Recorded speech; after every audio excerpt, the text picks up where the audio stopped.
Assalamualaikum warahmatullahi wabarakatuh. Kami dari kelompok 3 yang beranggotakan Nur Fadila, Niki Risar, dan Nurul Asisa akan membahas materi tentang pengembangan karyawan. Pengertian pengembangan: suatu usaha untuk meningkatkan kemampuan teknis, teoritas, dan moral karyawan sesuai dengan kebutuhan pekerjaan atau jabatan melalui pendidikan dan pelatihan.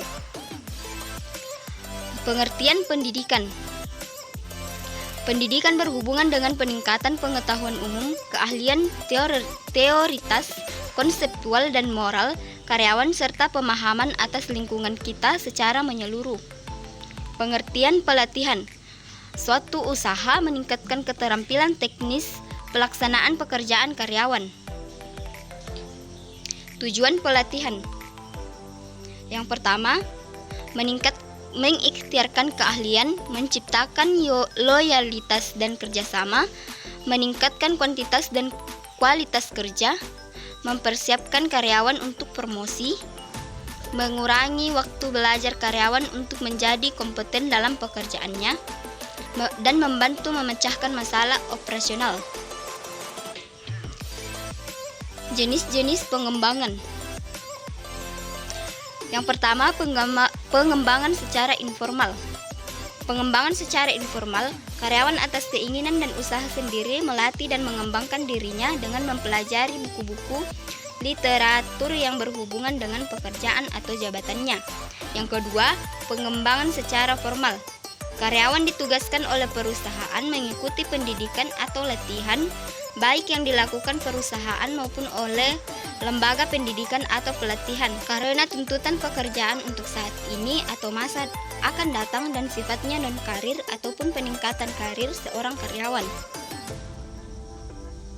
Siapa peserta pengembangan pelatihan dan pendidikan? Yang pertama, peserta. Yang kedua, pelatih. Peserta terbagi menjadi dua, yaitu karyawan baru dan karyawan lama.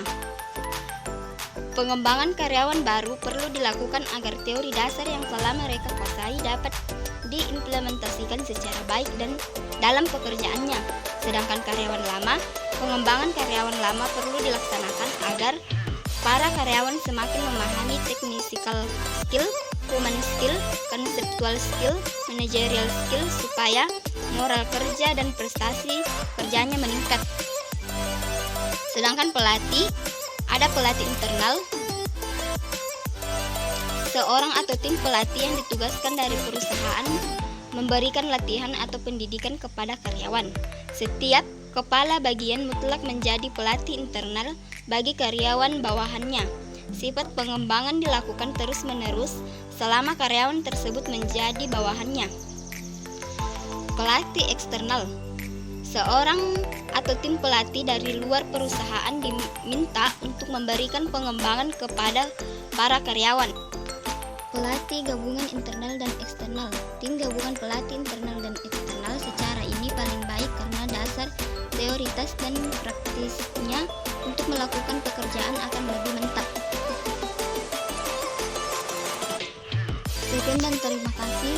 Wassalamualaikum warahmatullahi wabarakatuh.